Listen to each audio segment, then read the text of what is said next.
আমি প্রাণ ফিরে পাওয়া মরা লাশ, আমি সবুজ মাঠের দুর্বাঘাস। আমি মানি না কোনো হার, বহুবার ভাঙা এই আমি ভাঙি না আর। হারকে করি সংহার, আমি নেইমার, দমে যাওয়া থেমে যাওয়ার সময় নেই আমার। ভেঙেছে মাজা, তবুও সোজা হয়ে দাঁড়িয়েছেন। পায়ের ভাঙা হার নিয়েও কত নিপুণ ফুটবল শিল্প এঁকেছেন।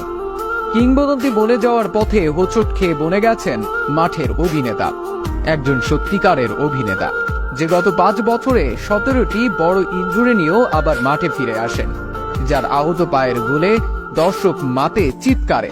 তাকে তো একজন নিপুণ অভিনেতা বলাই চলে, না হলে কি আর ব্যথা লুকিয়ে দু পায়ে এমন কাব্য লেখে? 2003 সালে মাত্র 9 বছর বয়সে পেলের স্মৃতি বিজড়িত ক্লাব সান্তোসের নাম লেখান। বিভিন্ন মর্যাদাক্রম অতিক্রম করে তিনি মূল দলে নিজের জায়গা করে নেন। তিনি সান্তোসের হয়ে প্রথম আবির্ভাব করেন 2009 সালে। 2009 সালে তিনি কম্পেনাতো পুলিস্তার শ্রেষ্ঠ যুবা খেলোয়াড় নির্বাচিত হন।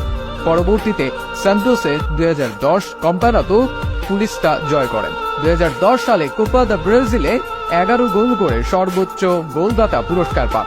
নেইমার ব্রাজিল অনূর্ধ্ব 17, অনূর্ধ্ব 20 এবং ব্রাজিল মূল দলের প্রতিনিধিত্ব করেছেন। মাত্র 19 বছর বয়সে 2011 এবং 2012 সালে দক্ষিণ আমেরিকার বর্ষসেরা ফুটবলার নির্বাচিত হন নেইমার। 2013 মৌসুমে সান্তোসের সঙ্গে গাঁটছড়া ছিন্ন করে যোগ দেন স্বপ্নের ক্লাব বার্সেলোনায়। 57 মিলিয়ন ইউরো ট্রান্সফার ফিতে নেইমার বার্সেলোনার সঙ্গে 5 বছরের চুক্তি করেন। 2015 সালে ফিফা ব্যালন ডিওরের জন্য 3 জনের সংক্ষিপ্ত তালিকায় জায়গা পান নেইমার, যেখানে তিনি মেসি ও রোনালদোর পরে তৃতীয় হন। 2018 সালে ট্রান্সফার ফির রেকর্ড করে 220 মিলিয়ন ইউরোতে বার্সা থেকে নাম লিখিয়েছেন ফ্রান্সের ক্লাব পিএসজিতে। নেইমার সর্বাধিক পরিচিত তার তরুণ গতি, বল কাটানো, সম্পূর্ণতা এবং উভয় পায়ের ক্ষমতার জন্য।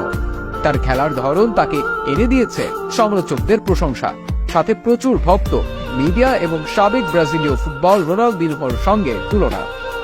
ব্রাজিলের হয়ে সর্বকালের দ্বিতীয় সর্বোচ্চ গোল করা এই ফুটবলারের ক্যারিয়ার বর্ণনা করা যতটা সহজ, ততটাও সহজ নয় তার পথ চলা। ফিটনেস সমস্যা কিংবা বিপক্ষ দলের অনৈতিক আঘাতে বারবার তাকে ছাড়তে হয়েছে দল, মাঠের চেয়ে মাঠের বাইরেই কাটাতে হয়েছে অধিক সময়। সবকিছু ছেড়ে যুদ্ধ করে যখন নেইমি আবারও ছন্দে ফেরেন, তখনই আবার ইনজুরি নামক রাক্ষস তার সামনে দাঁড়ায়।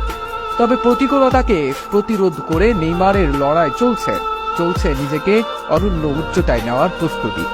যদিও প্রস্তুতির সময় নেই এখন, শারীরিক প্রতিবন্ধকতা আর